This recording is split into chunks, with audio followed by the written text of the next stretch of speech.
जी बहुत शुक्रिया जनाब स्पीकर। बहुत सारे सवालात और बहुत सारे जवाबात मैं सुन रही हूँ, लेकिन जो एक सेकेंड लेकिन टू द सवाल पॉइंट पूछें जी। जो सवाल पूछे गए उनका जवाब अगर ऐसे तरीके से मिनिस्टर साहब दे देते तो शायद इतनी बेचैनी इस हाउस में नहीं होती। लेकिन मैं पहले सोच रही थी कि इनके सफ़ेद बाल हैं, मैं इनको कुछ नहीं कहूँगी, लेकिन जिस ढिठाई के साथ और जिस आंखें बंद करके ये अपनी स्टेटमेंट दे रहे हैं, तो मैं कहने पे मजबूर हूँ कि शायद इनको ये टारगेट दिया गया है कि पीआईए के जहाज़ों को दुनिया के ग्लोबल हस्ती से मिटा देना है, जो ये काम कर चुके हैं और इनका ये काम लगा हुआ है। आप सवाल बताएं, सवाल पूछें जी।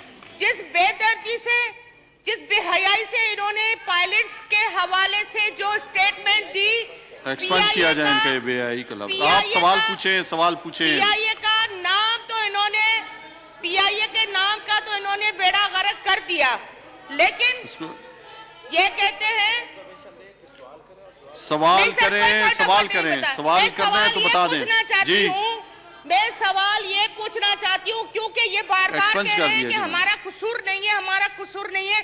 बेशक मैं आपकी इस बात से बिल्कुल सहमत हूँ कि आपका कसूर नहीं है। खामोश रहे आप, क्योंकि आपके वज़ीर-ए-आज़म कह चुके हैं कि हमारी तैयारी नहीं थी, तो आपका कसूर नहीं है, कसूर तो सही है जी।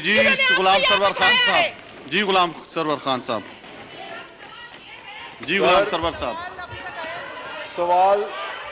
सवाल आप 1 घंटे में आप बोलती रहेंगी। आप तकरीर कर रही हैं, सवाल करना चाह रही हैं, क्या करना चाह रही हैं मुझे समझ में नहीं आ रहा है। आप सवाल पूछ लिया आपने जी। सर जी गुलाम सरवर खान साहब नहीं, लेकिन मैं जवाब जी। शगुफ्ता जमानी साहबा सवाल करें आप सिर्फ। मेरा सवाल ये है कि जब आप किसी को सुनाते हैं तो फिर सुने भी तो सही ना, उसकी आप भी तो सवाल सुने करें ना। इधर आप सवाल करने का इख्तियार है आपको। इंटरनेशनल कोर्ट्स में पाकिस्तान की नुमाइंदगी किसने की थी, जहां ये फैसले हमारे खिलाफ आए हैं? उनको कितनी रकम दी गई थी? उनके परफॉर्मेंस की जांच पड़ताल हुई या नहीं हुई? या ये वो लोग जो मजीद केसेस और भी हैं, क्या वो भी उन्हीं लोगों को दिए गए हैं या कोई और सिलसिला बाकी है? जी जनाब गुलाम सरवर खान साहब।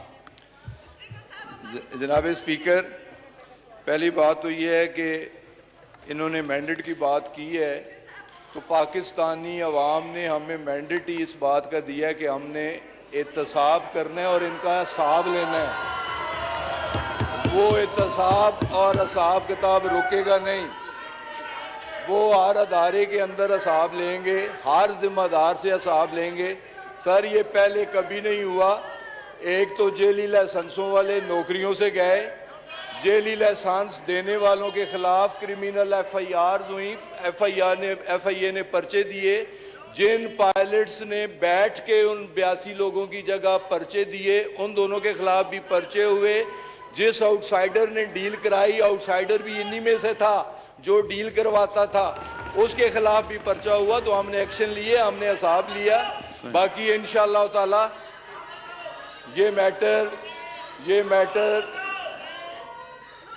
हमारा फॉरेन ऑफिस भी देख रहा है, ये मैटर हमारा अटॉर्नी जनरल भी देख रहा है, हुकूमत पाकिस्तान भी देख रही है, तमाम अहम जिम्मेदारी भी इस मैटर को देख रहे हैं। इंशाअल्लाह ताला इसके मुस्बत नताइज सामने सही जी। Item number 61